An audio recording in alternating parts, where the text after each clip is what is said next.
എന്നതാ രണ്ടുപേരും കൂടെ ഒന്ന് പെറുപിറുക്കുന്നത്? വേറെന്താ, എല്ലാം നിന്റെ കല്യാണക്കാരൻ തന്നെയാ. ഓ, തുടങ്ങിയോ? ഇത് എത്ര കാലമായി? എത്ര കാലമായിന്ന് വെച്ചാ ഞങ്ങൾക്ക് വേറെ ആരെങ്കിലും ഉണ്ടോ ആലോചിക്കാൻ? ഇനിയിപ്പോ നിങ്ങൾ ആലോചിച്ച് തലപുണ്ണാക്കണ്ട. അപ്പം പറ, ഞാൻ എന്നാ വേണം? എന്നാ വേണമെന്ന് പറഞ്ഞാ നീ ഒരു കല്യാണത്തിന് സമ്മതിക്കണം. ഓക്കേ, സമ്മതിച്ചിരിക്കുന്നു. പോരെ?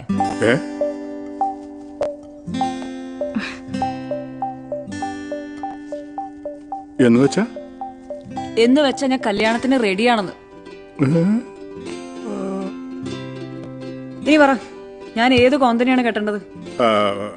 ഒരാലോചന വന്നിട്ടുണ്ട്, പക്ഷേ ഒരു പ്രശ്നമുണ്ട്. ഇങ്ങനെയാണ് ഒരു കാര്യം പറയേണ്ടത്. അത് പിന്നെ മറച്ചു വെച്ചിട്ട് കാര്യമൊന്നുമില്ലല്ലോ. അതെന്നാ പറ്റി? അല്ല, ചെറുക്കന്റെ പ്രൊഫഷൻ നിനക്ക് ഇഷ്ടപ്പെടുമെന്ന് അറിയത്തില്ല. അതെന്നാ? അഡ്വർടൈസിംഗ്. ഓ, അപ്പൻ ഇനി എന്തായാലും ഇതും കൊണ്ടേ വരുമെന്ന് എനിക്കറിയാം. ഇനിയിപ്പൊ ഞാനായിട്ട് എതിർത്തിട്ട് കാര്യമില്ലല്ലോ. അഡ്വർടൈസിംഗ് എങ്കിൽ അഡ്വർടൈസിംഗ്.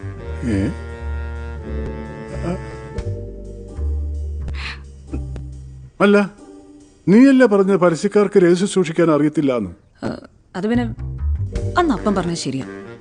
രാവിലെ എണീറ്റ് പല്ല് തേക്കാൻ ബ്രഷ് എടുക്കുമ്പോൾ മുതൽ തലയിൽ തേക്കുന്ന ഷാമ്പു വരെ, എന്തിന് ഈ പുട്ടുപൊടി വരെ പരസ്യക്കാർ പറയുന്ന പോലെയല്ലേ കാര്യങ്ങൾ.